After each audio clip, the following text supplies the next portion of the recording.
I had an opportunity presented to me, preparing for success, for being an entrepreneur, and I was becoming a virtual assistant. I linked up with a mentor. If you don't have a mentor, get a mentor. You don't have a business coach, make sure you line up with the correct business coach. A lot of people out there will take your money and run, and you stuck there with your vision. They're another terrorist on your plane.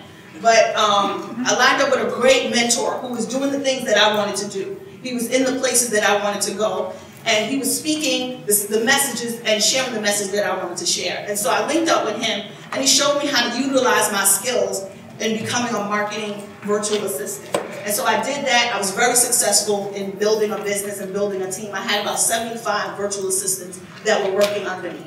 And so I started from scratch, doing the work, no sleep. I was presented with an opportunity. I went to this high-ticket event, and the lady said, Lucinda, we could do a joint venture. And when we do this joint venture, I'm linked with like 20,000 other coaches.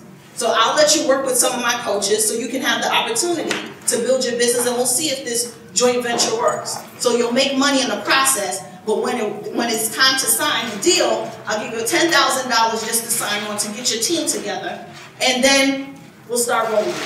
We'll announce our joint venture. So I did the work. I proved myself for those 90 days. I bust out those clients. I had clients all over in Australia and Canada, and you know, it went really well. She said, it's time for the proposal, submit the proposal. I'd written the proposal up, I was excited, I prayed on it fast, did the shut-in, all of that. You know, I did everything, right? Because I was like, yes, the opportunity's coming. And the fear of success creeped up. And I never clicked enter. Wow. 30 days. Wow. This is how when all of the things that you don't clear up, when it surfaces, outside of the wonderful vision board, outside of the success that I had, I was making great money. But fear of success stifled me. And I never hit the submit button. And so every day I would tell myself, I'm going to hit submit, I'm going to send a proposal. Maybe it's not right. Maybe I should tweak this. Oh man. But just the fear of just having it all at that time for me, I was a single mom. I decided to walk out of that toxic relationship.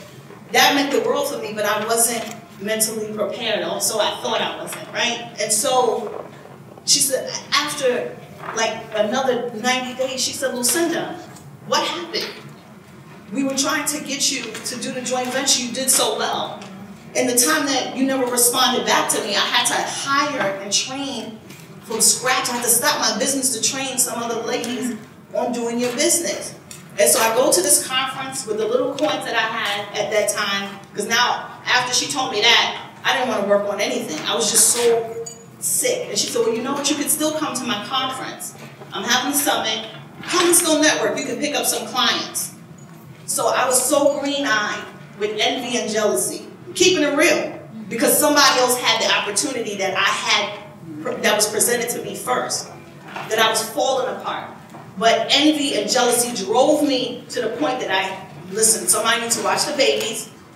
I need half now, okay? You can do something with my hair. I have to go out of town. And I went there, got on the train, and I met Andrea there. This was what, 2006? 7? Yeah, he was a baby. And I just wanted to see my competition in my head, so I thought. But she was just the one who showed up and was in position. She didn't do anything wrong for her success, right? But I was competing with her for no reason. And I just wanted to see her. Is she better than me? Is she smarter than me? Does she talk better than me? Have any of us, honestly, have you ever been in that situation? Yeah. It may not have even been with a female. It could have been with a male, an opportunity. Have you been there? Hands raised? Yeah. But to the point where jealousy drove you, you got to see it for yourself. Yeah. Like, oh, I just got to see her. So I was there and waited for the announcement, and I met her. She said, yeah, we're with so-and-so, and yes, it's nice to meet you. I heard so much about you. I said, you heard about me? She said, yeah, you were working with her. I said, yeah. The coach is Milana Lashinsky. She's very successful, very smart. You'll learn a lot from her. She's the one that presented me the opportunity. So after watching them, after attending that and watching her announce the joint venture, I sat back, I went home, I was just in my room depressed. Went home, and now the envy just built up to now I can't even focus on my kids, my life, or anything. Have anybody been there? Come on, let's be real. Where jealousy drives you out of your mind. right? Or the envy, right? And so I'm watching her, snooping on her to see how successful she's going to become. Secretly waiting for her failure so that I can rise and present my proposal again. That's dirty, right? I'm redeemed though. I'm redeemed, I'm honest. But what made me sick is the fact that here I am, a single mom who was presented with an opportunity, and here she is, she said yes to God, and now she's making 6 figures in less than 6 months. And I was sick. And I said, I will never allow fear of success. I said, what is this that stopped me from pursuing this? What stopped me from moving forward? Why was I too busy? What was going on mentally? Where was my faith? And where's your God at that point? I had to ask myself, where's the God that you pray to, that you spend time with?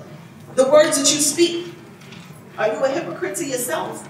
You aborted your vision, Lucinda. And so yeah, what God has for you is for you.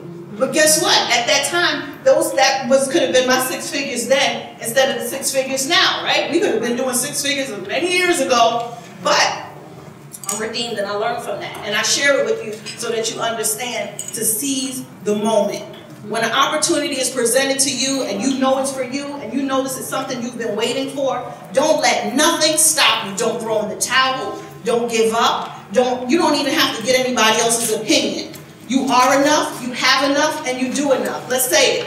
I have enough, I am enough, and I do enough. I have enough, I am enough, and I do enough. That is the be, do, have. We've heard that so many times from many different coaches. Be, do, have. You have to become that first. So get in position for your success with your vision.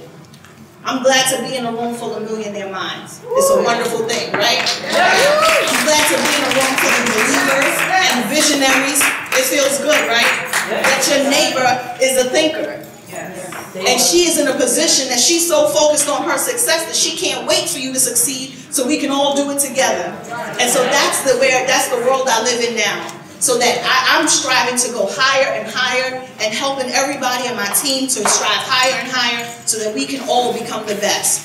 And there's no envy, there's no hate. That was long gone. I felt it. I understood what it meant for me in my life. So don't be like, oh, Lucinda hating on me because Oprah called. Yeah, I mean, no. No, but all jokes aside, I wish each and every one of you success. And I pray that God continues to bless what you're putting on this vision board. And I pray that you have clarity with your eyes, the scales are removed, and you're looking at yourself in your future and not your now. Right? You're looking at your future and not your now. Now may not look good, but you're looking at your future.